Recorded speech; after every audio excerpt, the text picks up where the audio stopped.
ধোঁৱাচাঙত উঠিল গো সুৰক্ষা আইন। দিছপুৰ আৰক্ষীৰ নাকৰ তলত গৰু সৰবৰাহকাৰীৰ টিঘিল ঘিলনি।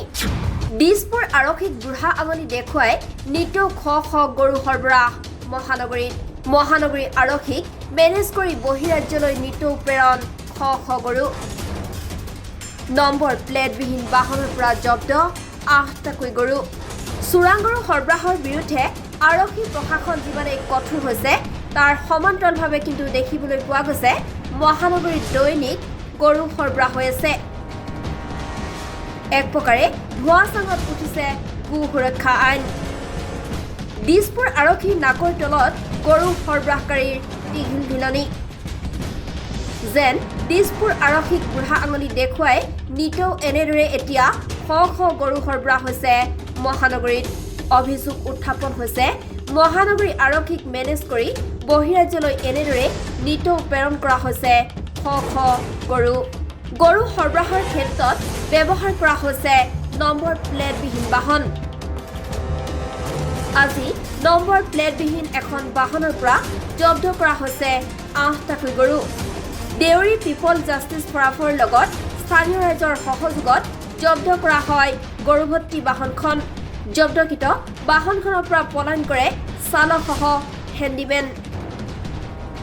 তাৰ পাছতেই ঘটনাস্থলীত উপস্থিত হয় দিছপুৰ আৰক্ষী। এতিয়া প্ৰশ্ন উত্থাপন হৈছে এনেদৰে এতিয়া মহানগৰীৰ মাজেৰে দৈনিক শ শ গৰু সৰবৰাহ হৈ আছে। অতিকৈ পৰিতাপৰ বিষয়। বাৰে বাৰে আমি আপোনাৰ গৰু এনেকৈ কৰি থাকোঁতে ধৰাৰ পিছতো মানে আমাৰ প্ৰশাসনে কিয় জানো মানে একো গুৰুত্ব নিদিয়াৰ নিচিনা আমি পাইছোঁ, নাখি লাগিব পৰা নাই। এইটো একচুৱেলি আজি পৰিতাপৰ বিষয়। আৰু এওঁলোকে যিটো আপোনাৰ 2021 যিটো আপোনাৰ আইন আনিলে, সেই আইনটো নমনাকৈ যদি কোনো গৰু গোহাঁই নমনাকৈ মানে আমাৰ দিছপুৰ থানাৰ আপোনাৰ হেৰি আপোনাৰ মানে কিবা কৰি আছে, সিহঁতি সৰবৰাহ কৰি আছে দিন দুপৰতে। আৰু আপোনাৰ যিটো বিজেপি চৰকাৰে কৈ আছে আমি গৰু মাতাক আমি পূজা কৰিব লাগে, তো আমি ভাবিছোঁ যে হয় তেখেতসকলে ঠিকে কৈছে, কিন্তু তেখেতসকলে অকল মুখেৰে কৈ থাকিলে নহ'ব। তেখেতসকলে ইমানটা আপোনাৰ হেৰি কৰাৰ পিছতো ধৰা পৰাৰ পিছতো সিহঁতে কিয় কাৰণে আজিলৈকে সেই গৰু হেৰিটো আপোনালোকে মানে সিহঁতে তেখেতসকলে কিবা ৰক্ষা কৰিব পৰা নাই, সেইটো আমাৰ মানে তেখেতসকলে কিবা কৰিব পৰা নাই। সেইটো কাৰণে আমাৰ তেখেতসকলক অসম চৰকাৰৰ ওপৰত আমাৰ প্ৰশ্ন হৈছে মানে তেখেতসকল কিবা আছে নেকি। তো সেইটো কাৰণে আমি অসম চৰকাৰক কৈছোঁ যে আমি যিটো বস্তু আমি সদায় পূজা কৰোঁ সেই বস্তুটো সদায় এনেকৈ হৈ থাকিলে দিনটোৰ ওপৰত যদি এনেকৈ দিব পৰা হৈছে তেতিয়াহ'লেতো এইটো বহুত ডাঙৰ মানে আপোনাৰ ভিতৰুৱা কিবা থাকিব পাৰে, সেইটো আমি গম নাপাওঁ। পৰাপক্ষতো আমি এনেকুৱা কোনো হেৰি পোৱা নাই। কিন্তু আমাৰ কিন্তু এখেতসকলৰ এটা প্ৰশ্ন হৈছে, যদি এখেতসকলৰ যদি তেনেকুৱা পঢ়াশুনিভাৱে কিবা নাই তেতিয়াহ'লে কিয় আজিলৈকে সিহঁতে নাকি লগাব পৰা নাই।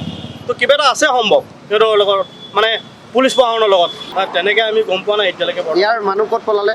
ইয়াৰ মানুহ আপোনাৰ আছিলে, হেৰি কৰাৰ পিছত আমি যেতিয়া পোলাপুলি কৰিলোঁ সেইটো টাইমত পলাই দিলে, মানে গম নাপাওঁ।